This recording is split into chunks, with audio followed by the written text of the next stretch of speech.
Yard sales are supposed to be simple. You pull over, walk around for a few minutes, maybe find something cheap, maybe find nothing at all, and then you move on with your day. Most people don't expect anything life-changing to happen in someone's front yard, between folding tables and cardboard boxes. But every once in a while, a completely ordinary moment turns into something unforgettable. And for one man from Texas, a stop he almost treated as routine ended up putting him in the spotlight for reasons no one could have predicted. Emil Null wasn't chasing excitement that day. He wasn't filming content, chasing a viral moment, or hunting for some legendary artifact. Yard sales were simply something he enjoyed. He liked the quiet process of digging through old belongings, imagining where they'd been and who they'd belonged to. To him, every object had a past, even if most people no longer cared about it. That curiosity had followed him for years, but nothing in his experience prepared him for what was waiting at this particular sale. The yard sale had already been going on for days. Most of the crowds were gone, and the energy had died down. Items were scattered across the lawn, many of them overlooked or passed up repeatedly. Emil wandered slowly, not expecting much. Then his eyes landed on a piece of furniture that stood out, not because it was flashy, but because it felt solid. A wooden dresser with a smooth marble top and 3 finely crafted drawers sat quietly near the house, almost like it didn't belong with the rest of the items. It wasn't damaged. It wasn't falling apart. In fact, it looked surprisingly well made. The seller explained that no one had shown interest in it. It had been sitting there for 3 days. Originally priced at $300, it had been marked down again and again until it dropped below $100. They just wanted it gone. The dresser had belonged to the previous homeowner, a man who had passed away, and the family had arranged the estate sale to clear out the house. To Emil, it felt like a rare find. The craftsmanship alone suggested it was older, maybe even antique. It would fit perfectly in his dining room. The price felt almost too good, but sometimes that's just how yard sales work. So he paid for it without hesitation, already satisfied with what he thought he'd found. What he didn't know was that the dresser wasn't done with him yet. When it came time to load it into his truck, Emil grabbed one end and tried to lift it. It barely moved. The weight immediately surprised him. This wasn't normal, even for an old solid dresser. He asked for help, and a few workers from the estate sale stepped in. Together, they lifted again, and that's when it happened. A sudden, loud crashing sound erupted from inside the dresser. Not a rattle, not loose wood. Something heavy slammed from one side to the other, like it had been thrown. Everyone froze. For a moment, no one spoke. They all looked at each other, trying to process what they'd just heard. The assumption had been that the dresser was empty, but the sound made that impossible.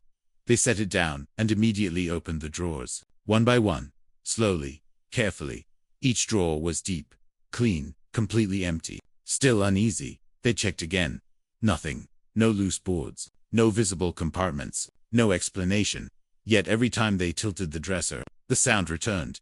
Other shoppers walked by, completely unaware that something strange was unfolding just a few feet away. To them, it was just another piece of furniture being loaded into a truck. But to Emil and the estate sale workers, it felt like a puzzle that refused to reveal itself. Premier Estate Sales Network wasn't careless. They were known for catching valuable items before anything went on sale. Emil trusted that, which made the situation even more confusing. If something valuable had been hidden inside, how had no one noticed? How had it survived inspections, cleanouts, and days of being handled?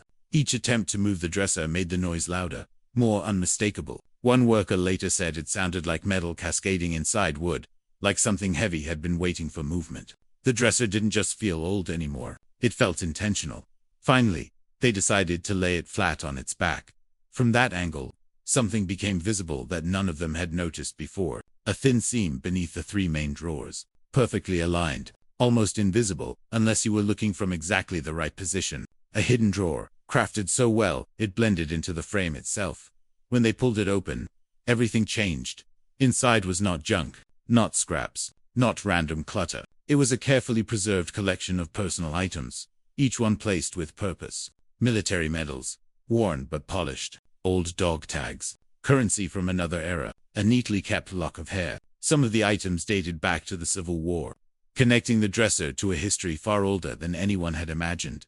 No one spoke.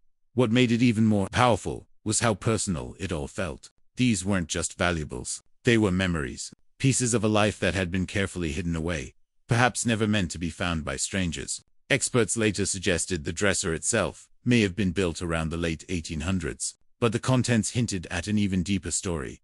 And then came the valuation. The items in the hidden drawer alone were estimated to be worth over $15,000, not including the dresser itself, which now carried historical significance far beyond its original price. What Emil had bought for less than $100 had instantly become something people would fight over. Most people would have felt victorious, but Emil didn't. Instead of excitement, he felt something else, a heaviness that had nothing to do with money. He looked at the items and realized something important. He had purchased furniture, not a family's past, not irreplaceable pieces of history. Keeping them didn't feel like luck, it felt wrong. Without hesitation, he made his decision. "I bought the dresser," he said quietly, "not what was inside." There was no debate, no pause. Jeff Allen, who ran the estate sale, immediately agreed. As soon as he saw the items, he said they needed to contact the family. No negotiations, no hesitation, just a shared understanding that some things don't belong to the person who finds them. They returned everything to the rightful owner, the family member who had inherited the estate after the man passed away. When they heard what Emil had done, they were overwhelmed, not because of the money, but because those items were priceless to them. They were pieces of their family's story, nearly lost forever. The story spread quickly. Headlines focused on the shocking discovery, the hidden drawer, the unexpected value. But what truly captured people's attention was Emil's choice. In a world full of stories that end with greed, this one did end single quotes T. Emil Knoll, a retired marketing director, a veteran, and a lifelong yard sale enthusiast, walked away with something far more meaningful than profit. He walked away knowing he had done the right thing, and in doing so, he reminded millions that sometimes the greatest discoveries aren't about what you find, but about who you choose to be when opportunity tests you. The next time you pass a yard sale, you might slow down, not because you expect to find something valuable, but because you never know what kind of story might be hiding in plain sight, waiting for the right person to uncover it.